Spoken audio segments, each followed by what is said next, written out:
En el estudio Sergio Alcocer, él es ingeniero civil, egresado de la Facultad de Ingeniería de la Universidad Nacional Autónoma de México, en donde obtuvo la medalla Gabino Barreda por su mérito universitario. También es doctor por la Universidad de Texas en Austin de 2007 a 2011. Se desempeñó como secretario general de la UNAM, en donde promovió y apoyó la creación de la Comisión Especial de Equidad de Género.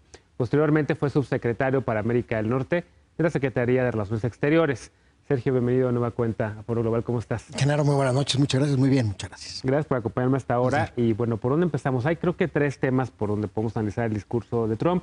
Uno en política interna, y ahí empezamos. ¿Cómo viste este discurso? Digamos, pensando en política interna, fue un discurso que apeló a las bases del presidente republicano. ¿Lo viste más conciliador? ¿Cómo lo viste?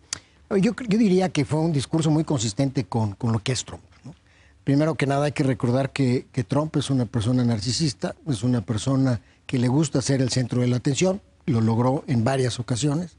Por otro lado, es una persona que apela a las emociones, no necesariamente en ocasiones con discursos muy objetivos. De nuevo lo vimos con historias salpicadas a lo largo del discurso, que además le gusta mucho al pueblo americano hacerlo, pero además y Trump lo sabe hacer muy bien. Y en todos estos casos, además referidos a una clase que es el que le permitió lograr la presidencia en los Estados Unidos, en muchas partes de su discurso con un claro guiño a este sector de la población, especialmente cuando hablaba de la reforma fiscal. Sí. Entonces, creo que fue un discurso muy consistente con quien él ha sido, desde el punto de vista de una visión pues, muy estrecha de lo que es Estados Unidos, igualmente muy endogámica, tratando de vender muchas victorias que pues, parcialmente han sido de él. El caso de la economía, sí se han creado empleos a una tasa menor de lo que se venían creando en el gobierno de Obama. Ha disminuido el desempleo, pero ya venía disminuyendo el desempleo de 4.8 cuando lo tomó a 4.1. Ha crecido la economía. Muchos de los especialistas señalan que esto ha sido en realidad parte de la inercia que traía con el presidente Obama. Entonces, sin embargo, bueno, pues es un discurso en donde trata de acercarse al Partido Demócrata. En los aplausos que pasan en la televisión, pues más bien les daba pena a los demócratas aplaudir en esos momentos. Y se veía un grupo muy sólido de demócratas pues que no le otorgaron ningún aplauso, salvo cuando se refería a las Fuerzas Armadas o francamente a actos de heroísmo de estos que fueron salpicados a lo largo del discurso.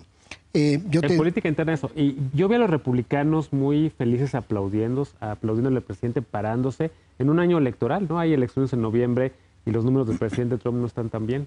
No, efectivamente, pero creo que es parte del mensaje que quiere mandar el Partido Republicano. Primero, de una gran unidad al interior. Segundo, de un liderazgo que ejerce el presidente Trump y por ende que las políticas del presidente Trump son positivas y están impactando a la población para crear finalmente un gran momentum a favor de los republicanos de lo que pueda ocurrir en noviembre. Vi una expresión en términos de política en el caso pues, de la justicia, y lo apuntabas en la cápsula que se preparó, que a mí me parece uno de los cambios que más van a impactar a Estados Unidos, porque los cambios en la economía se podrán revertir con una nueva reforma fiscal, en fin, pero en el caso de la justicia no. Se mencionaba atinadamente en la cápsula que hay del orden que hay más de 100 jueces que son vacantes las posiciones y que el presidente Trump podrá nominar. Y esto puede hacer un cambio a largo plazo en los Estados Unidos muy importante de una exclusión de los derechos civiles, de los derechos que se habían logrado por parte de las minorías y no nada más de las minorías.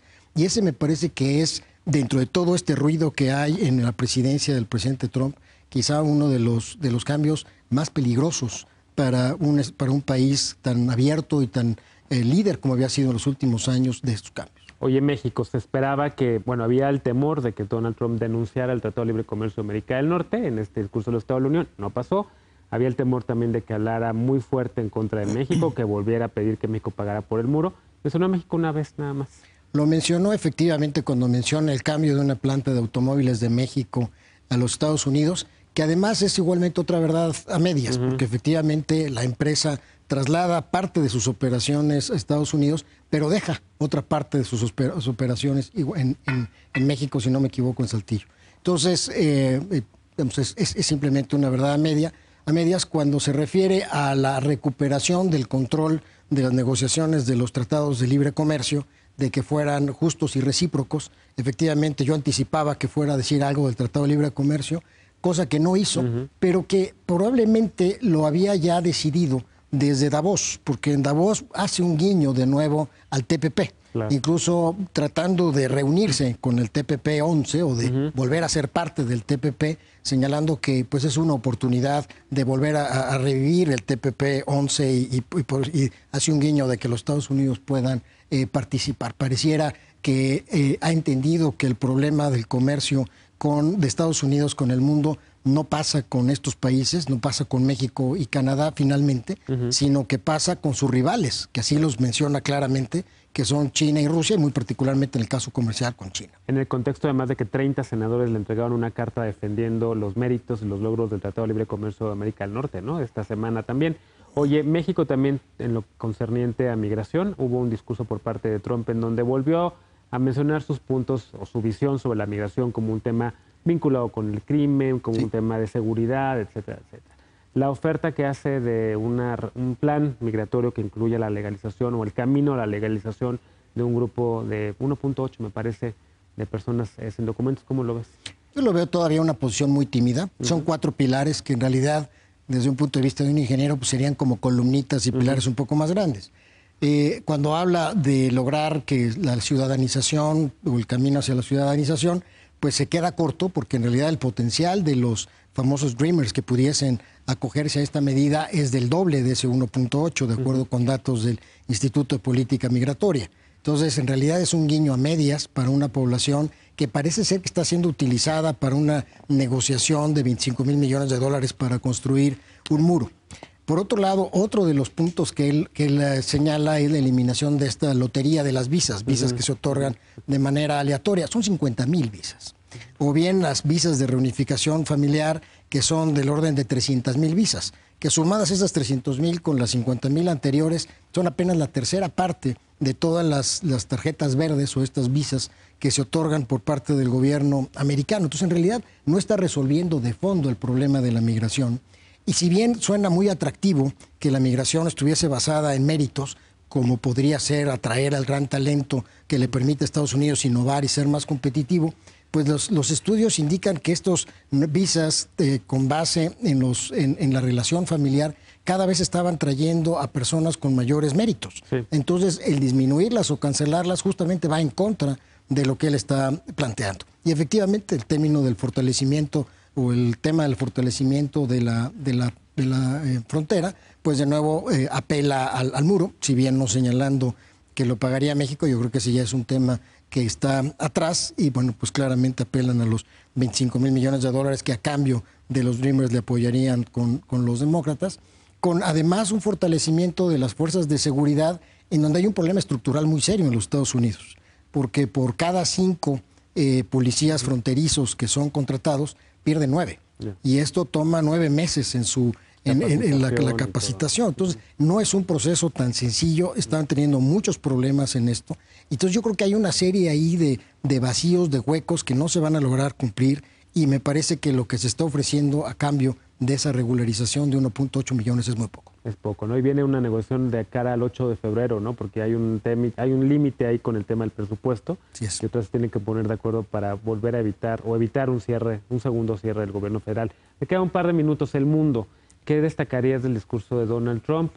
Corea del Norte, el tema nuclear, lo que mencionó sobre el Estado Islámico y el avance o la recuperación de grandes partes del territorio de Irak. ¿Con qué te quedas? Yo creo primero que era una visión muy paupérrima de lo que es el muro. O sea, francamente muy limitada, dado que pues, de lo que estamos hablando es de un país que es el líder del mundo en muchos sentidos y que tiene una visión de su relación con el mundo únicamente confrontacional. O sea, todos los países que son mencionados, Irán, Irak, Afganistán, en fin, son países con los cuales tiene problemas, excepto Jerusalén e Israel, naturalmente.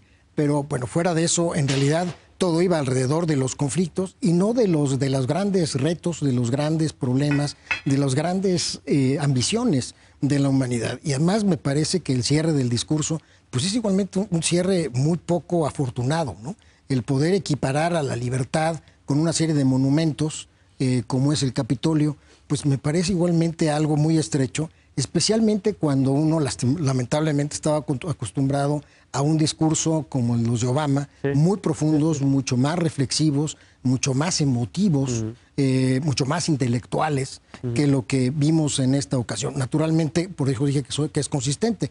No hay que pedirle peras al olmo, ¿no? Entonces no hay que pedirle mucho más a Trump. Pero bueno, sí queda, me parece, a deber en un discurso que parecía más bien una lista de temas por cumplir, o una lista de temas que se cumplieron, un laundry list, digamos, y no con una visión pues, de un estadista que pues en estas alturas claramente se necesita. No lo está llenando el presidente francés, no lo está llenando la presidenta o la canciller alemana, no lo estamos viendo en Japón. China empieza a ocupar ese espacio. Entonces queda un mundo vacío de un liderazgo claro. Oye, pues te agradezco muchísimo que me hayas acompañado esta Al contrario, global para este análisis. Gracias, Sergio. El placer. Vente pronto por acá. Encantado. Muchas gracias.